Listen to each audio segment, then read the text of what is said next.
Hora de conversar com o Rodrigo Orengo. Nosso assunto é a PEC dos precatórios, que vai passar hoje pelo seu grande teste, né? O Planalto ainda está garimpando votos no Senado.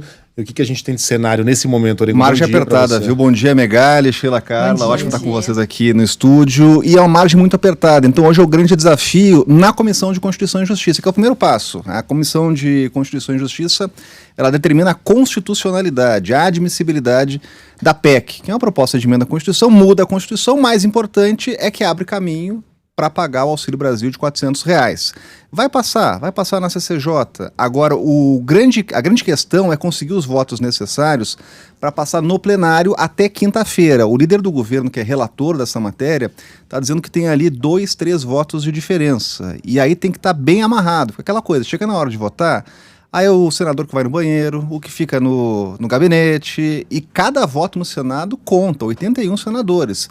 Mas vão amarrar para conseguir aprovar e evitar também aquele efeito ping-pong, a história de alterar o texto no Senado e voltar para a Câmara, porque aí não tem como pagar as pessoas rapidamente como o governo quer. Mas isso vai acontecer, Orengo, inevitavelmente? A ideia é essa, é conseguir liberar já, aprovar e votar em 2 turnos, porque mudança constitucional tem que votar em primeiro e segundo turno. Se tem acordo de líderes e conseguem avançar na quinta-feira, quebram o chamado interstício lá e conseguem votar no mesmo dia, mas tem que ter uma mobilização dos governistas. Agora, é claro que nesse momento, véspera de ano eleitoral, já tem teses apresentadas. Por exemplo, quem esteve recentemente no Senado foi o presidenciável do Podemos, anunciando a posição do partido contra o ex-ministro e ex-juiz Sérgio Moro, alegando um problema fiscal, criticando protelar o pagamento de precatórios, até porque tem dívidas já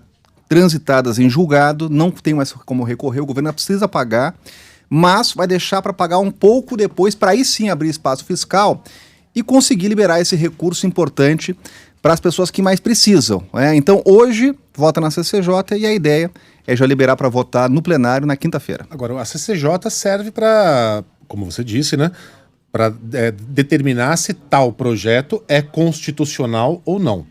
Projeto para criar o voto impresso. É claro que é constitucional. Claro, não é uma cláusula pétrea, né? A votação por meio da urna eletrônica tem que passar mesmo. No caso da PEC dos precatórios, tem algumas pegadinhas aí, né? Porque você furar o teto, hoje não é constitucional porque foi aprovada uma PEC que foi a PEC do teto.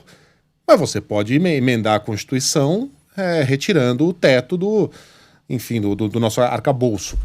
Ok, há constitucionalidade aí. O não pagamento dos precatórios aí sim é mais discutível, né, Orengo? Porque dívida tem que ser paga. Isso é interessante, Megali, porque a CCJ, obviamente ela foi criada para evitar problemas judiciais depois, evitar a judicialização. Mas isso no Brasil é impossível. As matérias passam na CCJ, às vezes ali sem muita discussão, por acordos políticos, e depois são barradas no Supremo. No novo movimento que a gente nota, que é de judicialização, muito em função de provocações que partem também do Congresso Nacional. É o deputado que entra com uma ação, é o senador, é o partido. Então isso pode acontecer até porque a gente está falando de uma massa aí de pessoas, também grandes bancos que assumiram, inclusive, precatórios. A gente está falando de bilhões de reais no Brasil, mas o que a gente vê no Congresso Nacional é uma mobilização para conseguir avançar. Se não com aquela proposta original que chegou, com algumas alterações que já foram feitas, é aquela discussão de tornar um programa permanente, né, sem apontar a fonte de custeio permanente. Então, a ideia é já criar um programa que não vai acabar ao fim do governo, mas o desafio vai ser esse, conseguir uma fonte permanente de recursos para financiar o Auxílio Brasil. Rapidamente, amanhã acontece a sabatina de... Amanhã, né? Amanhã, André Mendonça. A relatora vai ser a senadora Elisiane Gama, que embora seja da oposição, é do Cidadania, né? Ela é evangélica, não é terrivelmente evangélica, mas me parece que ela é terrivelmente neutra, não vai transformar isso num ponto de partida para a decisão dela. É uma senadora confiável, teve uma boa atuação na CPI da Covid, mas está se desenhando aí um voto favorável à indicação por parte da relatora.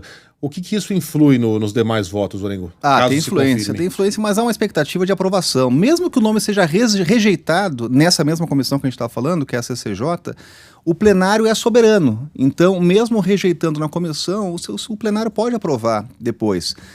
Os princípios constitucionais, né, pelo menos preceitos constitucionais, conduta ilibada e notório saber, André Mendonça tem. Inclusive já foi elogiado por ministros do Supremo.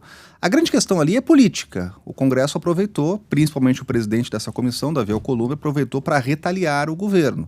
E aí demorou 4 meses para colocar. Nunca aconteceu nada parecido. Demorar 4 meses para colocar uma indicação em votação. 20 dias, 25 é muito dias. rápido. Até a legislação não prevê limite. Porque o legislador, na época, nunca imaginou que alguém ia ficar sentado em cima, não ia pautar para fazer ali uma espécie de jogo político. Mas ele deve ter o nome aprovado. Tem, obviamente, um ambiente mais hostil, né? Essa é uma sabatina, se a gente comparar com outras, com um ambiente mais hostil para o indicado do presidente. Vão questionar um preceito que o presidente escolheu, ou um critério que o presidente escolheu, que não é constitucional, que é a história do terrivelmente evangélico. E muita gente questiona, bom, mas tem que ter um terrivelmente evangélico, porque não tem que ter o terrivelmente de outras religiões, né? Abre um caminho para outras discussões. Mas, enfim, isso não está previsto na Constituição, e isso vai ser alvo de debate. E tem também ali um flanco de críticas a André Mendonça, principalmente quando ele era ministro da Justiça, e ele liderou processos de alguma forma. Isso é visto no Congresso Nacional como perseguição a críticos do governo, com ações na justiça contra críticos do governo, que se manifestavam inclusive nas redes, em jornais. Então isso realmente causou ali um flanco de críticas e... Que ruído, exatamente, né? Exatamente. Mas de qualquer forma, o que se espera é que acabem com essa novela, que ninguém aguenta mais. Há processos esperando no Supremo, há hoje 10 ministros, tem que colocar a composição total, até para evitar aquelas histórias de empate no Supremo Tribunal. Então amanhã, finalmente, vai para a sabatina. Novela boa que demora para acabar já é um negócio ruim. Imagina a novela chata, né?